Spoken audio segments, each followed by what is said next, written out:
Muy buenos días amigos de SMCC y bienvenidos una vez más a nuestro mensaje de domingo. Hoy, Domingo de las Madres, quiero enviarle un saludo a todas las mamitas en su día especial. Feliz Día de las Madres para todas. Hoy estamos muy emocionados y muy contentos también porque hoy iniciamos una serie que hemos titulado Inquebrantable. Y hoy quiero comenzar con una observación que creo que todos de nosotros podemos estar de acuerdo y es algo que todos tenemos en común. Todos tendemos y todos naturalmente evadimos las cosas malas, entre comillas. O mejor, todos tenemos la tendencia a evadir las cosas que no nos gustan. Y a veces le ponemos esa etiqueta de malas. Esas cosas que no nos llaman la atención, que además puedan ser buenas para nosotros, aunque no lo queramos admitir, pues las evadimos. Como por ejemplo en mi caso el ejercicio.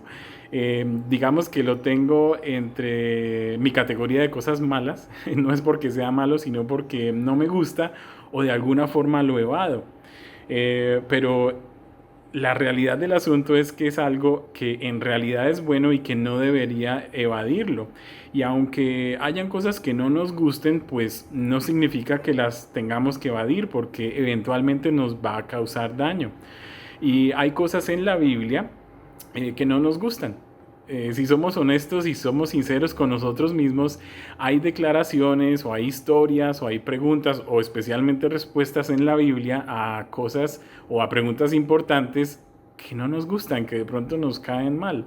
Y en la Biblia hay una declaración o un argumento en particular que causa eso en mí. Y por eso los invitaba hoy a, a que les iba a compartir ese versículo que no es tan de mi preferencia, que es uno de mis menos favoritos, pero no lo digo porque no me guste en realidad, sino porque pues a veces no aceptamos la realidad de la verdad y decimos pues esto me cae como mal. Bueno, lo importante y lo interesante de esta pregunta o de esta declaración que hoy quiero compartirles es que responde a una pregunta muy importante en nuestras vidas y es una pregunta que todos, absolutamente todos nos hacemos. Y en toda esta declaración, pues la pregunta no es lo que es perturbador o no es lo que no me gusta, sino es más específicamente la respuesta. Muchos de nosotros hemos ido a la Biblia en busca de respuestas cuando tenemos preguntas o tenemos algún problema. Y muchas veces, en muchas ocasiones, vamos a ver esa respuesta y resulta que no nos gusta lo que nos dice la Biblia. Nos gustaría que nos dijeran, digan esta oración, digan estas palabras, hagan un chasquido de dedos y el problema se va a ir. Eso es de pronto lo que quisiéramos nosotros ver en la Biblia, pero más real que cualquier otra cosa, cada vez que vamos a la Biblia vemos verdades que no nos gustan de mucho. Y la pregunta que hoy vamos a responder a través de estos pasajes bíblicos que vamos a leer a continuación es ¿qué hacer cuando no hay nada que hacer o cuando no podemos hacer nada? ¿Qué es lo que podemos hacer cuando estamos pasando por dificultades y cómo es que eso nos va a ayudar a nosotros de alguna manera? Y encima de todo cuando nos dan una respuesta que parece insensible. Cuando las circunstancias están como hoy en día y no hay vuelta atrás y no nos gusta lo que estamos viviendo, porque además de todo no escogimos vivir lo que estamos viviendo porque si somos realistas y honestos, muchas circunstancias malas que nosotros vivimos en nuestras vidas son consecuencia de alguna elección que hicimos y de algo malo que elegimos hacer. Pero pues en estos momentos de nuestras vidas, pues nadie escogió vivir lo que estamos viviendo. Y hoy quiero compartirles un pasaje bíblico que nos va a ayudar a descubrir qué hacer en estas situaciones. Y es un poco difícil de digerir porque se trata de hacer algo en circunstancias difíciles y pues quisiéramos que nos dijeran otra cosa. Está en el libro o en la carta de Santiago y los voy a poner un poco en contexto. Santiago es una carta que se encuentra en el Nuevo Testamento y fue escrita por el hermano de Jesús. Y Santiago le escribe esta carta a los judíos que en ese momento, en el primer siglo, están viviendo a las afueras de Palestina. Son judíos, ahora cristianos, que muy seguramente salieron de sus ciudades debido a la persecución. Y Santiago le escribe esta carta a la iglesia para animarlos a todas esas personas porque están pasando por circunstancias muy difíciles, muy abrumadoras. Y Santiago les escribe lo siguiente, y recuerden, estas personas están pasando por situaciones muy difíciles. Y Santiago arranca con esto. Santiago dice en el versículo 1, Santiago, siervo de Dios y del Señor Jesucristo, a las 12 tribus que se hallan dispersas por el mundo, saludos. Dice en el versículo 2, hermanos míos, considérense muy dichosos cuando tengan que enfrentarse con diversas pruebas. Y la gente, ahí yo creo que haría una pausa, como nosotros podemos hacer una pausa. Un momento, Santiago, ¿cómo así que nos tenemos que considerar dichosos cuando tengamos que enfrentar con diferentes pruebas, con diversas pruebas? Y este mensaje que nos da Santiago nos lo da de una vez. Él no espera hasta el final. Desde el versículo 2, desde el mismo principio de la carta, nos dice qué es lo que debemos hacer, y esa es una de las cosas que de pronto no nos gustan. Santiago, ¿cómo así? Explícame un poco más qué es eso de que debemos considerarnos muy dichosos. Hoy mi objetivo es poder descubrir cosas nuevas acerca de este mensaje y descubrir qué es lo que nosotros podemos hacer y cómo podemos responder en una situación difícil. Considerar.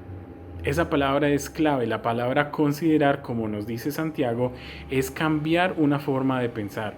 Es cambiar algo que hemos venido haciendo de una forma por algo de una forma diferente, de una forma nueva. Y habla Santiago de que nos consideremos muy dichosos.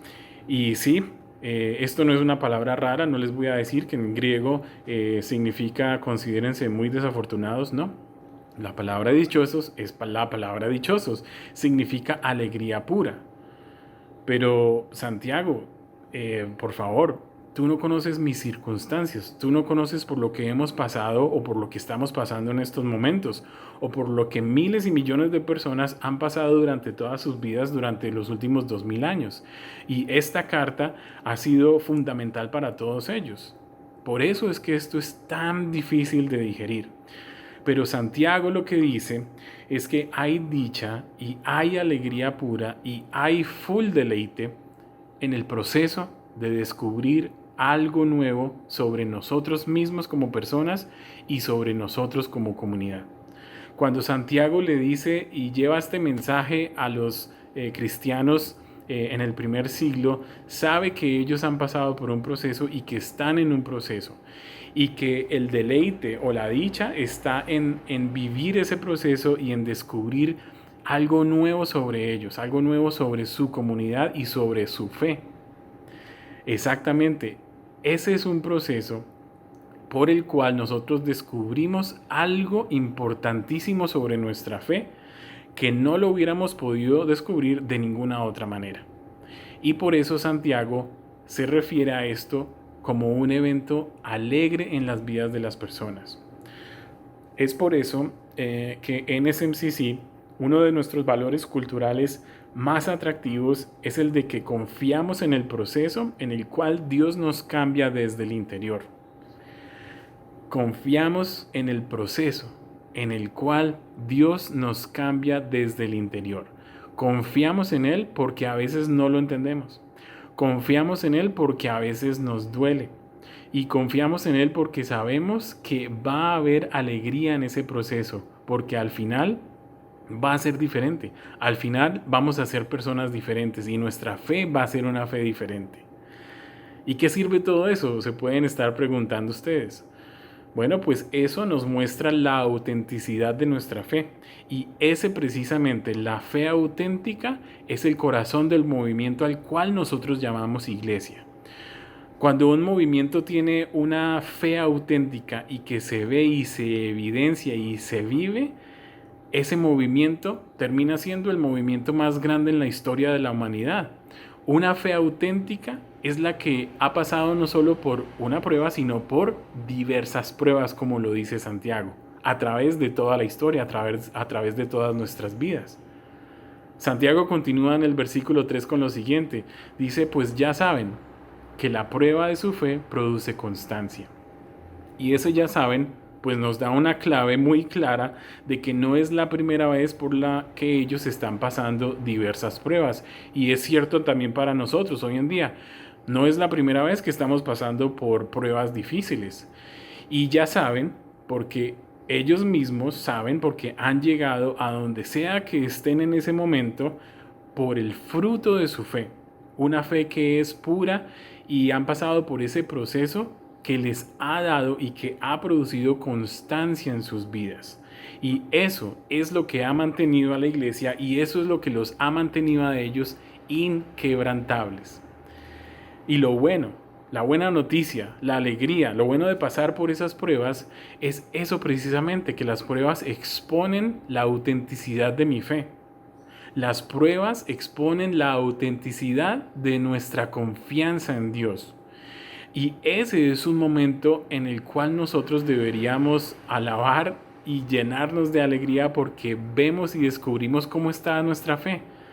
No importa cómo esté, no importa si descubrimos que es una fe auténtica y es una fe firme, porque podemos regocijarnos y estar alegres en ella. ¿Qué pasa si descubrimos que nuestra fe no es como creíamos ser? Bueno, eso también es un motivo de alegría porque en ese preciso momento podemos hacer algo. Y en ese preciso momento Dios también va a usar todas las circunstancias para hacernos crecer y madurar esa fe. Es en ese preciso momento de la vida de todos nosotros en el que enfrentamos cualquier prueba, por difícil que sea, que inmediatamente descubrimos algo sobre nuestra fe, sea como sea que esté nuestra fe, descubrimos cómo es que, o si no, confiamos en Dios. Y es en ese mismo momento en donde descubrimos cómo es que creemos en Dios. Si creemos lo que alguien nos dijo que deberíamos creer, si tenemos una fe que prestamos de algún libro o de algún orador famoso, vemos nuestra fe tal y como es. Y ese simple concepto, esa simple muestra de fe, de cómo está en nosotros, debe ser razón de alegría. Porque la fe, si lo miramos detenidamente, pues la fe no es qué hay que hacer para obtener algo sobre Dios o de Dios. No, esa no es la fe. La fe no es qué pasos tengo yo que hacer o qué tomar o qué cursos tengo yo que completar para ver si Dios me da bendición. No, la fe no es un superpoder. La fe es confiar en que Dios ya lo hizo todo a través de Jesucristo y a través de la cruz para que yo pueda tener una autoridad en mi vida, para que yo pueda tener una identidad en mi vida y para que yo pueda decidir qué hago y cómo lo hago. Eso determina mi actividad también. La fe es confiar en que Dios cumplirá lo que prometió. Esa es nuestra esperanza, esa es la verdadera fe, confiar en que Dios lo ha hecho todo y en que Dios va a cumplir sus promesas. Veamos de nuevo los últimos dos versículos, leámoslos otra vez. Versículo 2 y 3 dice, hermanos míos, considérense muy dichosos cuando tengan que enfrentarse con diversas pruebas, pues ya saben que la prueba de su fe produce constancia. Y Santiago continúa en el versículo 4 y dice, y la constancia debe llevar a feliz término la obra, para que sean perfectos e íntegros, sin que les falte nada. Y esa es la esperanza del mensaje de Jesucristo, la esperanza del Evangelio. El resultado, llegar a la meta y llegar completos, sin que nos falte nada. Eso es una vida en full deleite y en full devoción, porque la constancia demuestra algo definitivamente y produce también perseverancia. Y ese es el poder del individuo inquebrantable. Esa perseverancia es el poder de una fe inquebrantable. Esa perseverancia es el poder de una iglesia inquebrantable. Y las pruebas, esas pruebas por las que todos pasamos, nos hacen fuerte porque ejercitan nuestra fe. Es como si fuera un músculo. Las pruebas ejercitan el músculo de nuestra fe. Y pues todos sabemos que el ejercicio nos ayuda a fortalecer los músculos.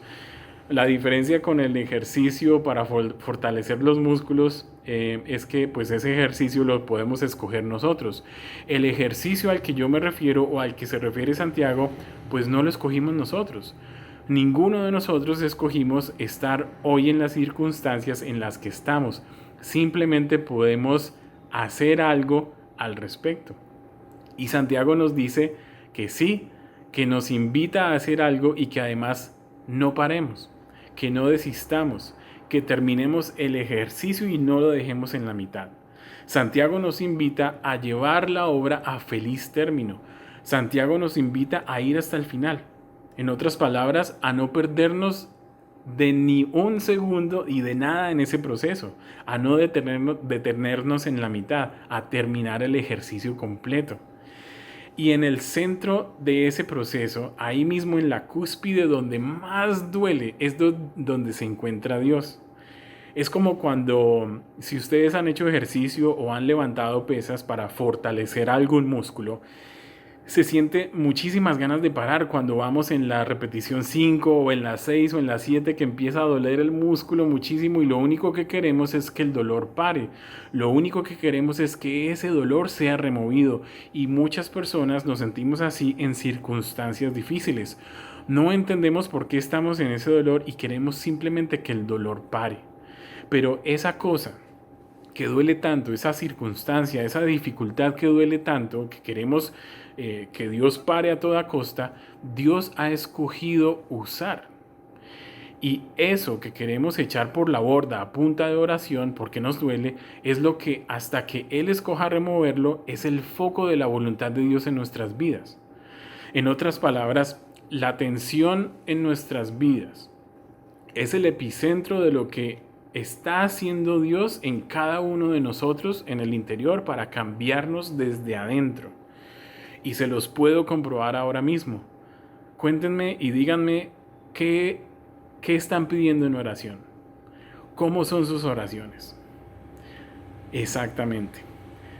Esas oraciones dan evidencia de ese tiempo difícil, de lo que queremos que Dios quite de nuestras vidas. Pero ese tiempo difícil es lo que especialmente nos pone a ejercitar nuestra fe. No le pidamos a Dios que nos quite ese sufrimiento, que nos saque de ese proceso. Hagámosle caso a Santiago, porque Santiago nos invita a aguantar, a que no nos perdamos el proceso, a que lo llevemos a feliz término. Y Dios ha escogido ese preciso momento para hacer algo sobrenatural en nosotros, en ti mismo. De nuevo, el versículo 4 dice, y la constancia debe llevar a feliz término la obra, para que sean perfectos e íntegros sin que les falte nada. Amigos, completar ese proceso, participar con Dios de ese proceso, para obtener una fe completa, para obtener una fe perfecta, una fe íntegra. Eso es lo que produce en nosotros una fe inquebrantable, una fe completa. Y eso es lo que produce una iglesia inquebrantable. Entonces, en estos momentos y en estas circunstancias, y no necesariamente por lo que estamos viviendo hoy en día, sino en cualquier circunstancia difícil en nuestra vida, pidámosle a Dios que use esto o lo que sea que está pasando hasta que Él escoja darle término o hasta que la vida escoja darle término. Pero, ¿por qué no pedirle que se acabe mejor? Quizá algunos de ustedes se está preguntando eso. ¿Por qué no nos invita Santiago mejor a orar fervientemente porque todo se solucione y haya un alivio? Podríamos preguntarle a Santiago si estuviera aquí al lado de nosotros. Pues bien, Santiago nos habla sobre la diferencia y nos aclara esa diferencia entre el alivio y la sabiduría. ¿Qué escogerían ustedes, pedir alivio o pedir sabiduría en una situación difícil? Bueno, Santiago nos dice en el versículo 5 está la respuesta. Dice, si a alguno de ustedes le falta sabiduría, pídasela a Dios y Él se la dará. Pues Dios da a todos generosamente sin menospreciar a nadie. Entonces, ¿qué queremos en estos momentos? ¿Queremos alivio o queremos sabiduría? Santiago nos dice, y si Él estuviera con nosotros, nos diría, nos miraría a la cara y nos diría: confíen en mí, yo los entiendo, confíen en Dios, porque esta es la oración que Dios siempre va a responder. Dios, ayúdame a ver las cosas como tú las ves. Cuando le pedimos sabiduría a Dios, Él se las dará. Esta es una respuesta garantizada en oración a Dios. Cuando le pedimos sabiduría, si nos falta sabiduría, Dios nos la va a dar y la va a dar generosamente. Este es el corazón de la sabiduría, la verdad y el corazón de la sabiduría de Dios es ver las cosas como Él las ve y participar con Él en esos procesos de cambio a los cuales de pronto tendemos nosotros a huir, tendemos nosotros a evitar. ¿Qué les parece si leemos de nuevo otra vez todo el pasaje del versículo 2 al 5? Dice Santiago: hermanos míos, considérense muy dichosos cuando tengan que enfrentarse con diversas pruebas, pues ya saben que la prueba de su fe produce constancia, y la constancia debe llevar a feliz término la obra, para que sean perfectos e íntegros, sin que les falte nada. Si a alguno de ustedes le falta sabiduría, pídasela a Dios, y Él se la dará, pues Dios da a todos generosamente sin menospreciar a nadie. Más adelante Santiago en el versículo 12 dice: dichoso el que resiste la tentación, porque al salir aprobado recibirá la corona de la vida que Dios ha prometido a quienes lo aman. ¿Saben qué es la corona de la vida? Yo tampoco. Pero el punto es que Dios valora y usa la fe perseverante y nos ha invitado a todos nosotros a ponernos de pie y a ponernos en marcha y a participar y a perseverar en ese gran movimiento, en ese gran momento clave en nuestras vidas que estamos viviendo nosotros, y construir así todos en comunidad una iglesia inquebrantable. ¿Y por qué? Porque sabemos, nosotros hemos visto, como dice Santiago, ya saben, porque sabemos el tipo de huella y el tipo de impacto que deja la fe perseverante en la historia del mayor movimiento que la humanidad jamás ha visto. Nosotros no escogimos estas circunstancias, pero sí podemos escoger cómo respondemos a estas circunstancias. Santiago nos invita a que dejemos que Dios purifique y fortalezca nuestra fe, a que ponga en evidencia cómo está nuestra fe, en medio de circunstancias y de problemas y de dificultades que nunca escogimos vivir, pero Él está ahí con nosotros, y esa es una respuesta más de sus promesas, porque Dios y Jesús nos han prometido que van a estar con nosotros hasta el final del tiempo. Entonces, honremos ese proceso y digámosle a Dios, y podemos hoy empezar así la oración. Podemos decirle a nuestro Dios, a nuestro Padre que está en los cielos: gracias, Señor, por estar ahí. Gracias, Señor Padre, por cumplir tu promesa de estar con nosotros en nuestro camino. Por favor, Señor, usa las circunstancias de hoy en día y lleva a feliz término tu obra. Úsanos, Señor, queremos ser parte de ella, no queremos perdernos nada en este proceso, queremos ir de la mano contigo. No importa si duele, pero sabemos que va a llegar a feliz término, que va a llegar el feliz término de tu obra, y que nos mantenemos enfocados y nos mantenemos con nuestra mirada en tu gloria. Señor Padre, queremos honrar ese proceso en el que tú nos cambias de adentro hacia afuera, y te damos gracias en el nombre de nuestro Señor Jesucristo. Amén y amén. Amigos de SMCC, la iglesia surgió en medio de un gran dolor, y la iglesia surge y resurge y continúa en medio de circunstancias reales.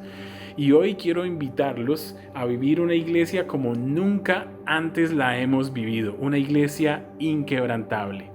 Gracias y nos vemos el próximo domingo. Chao, chao.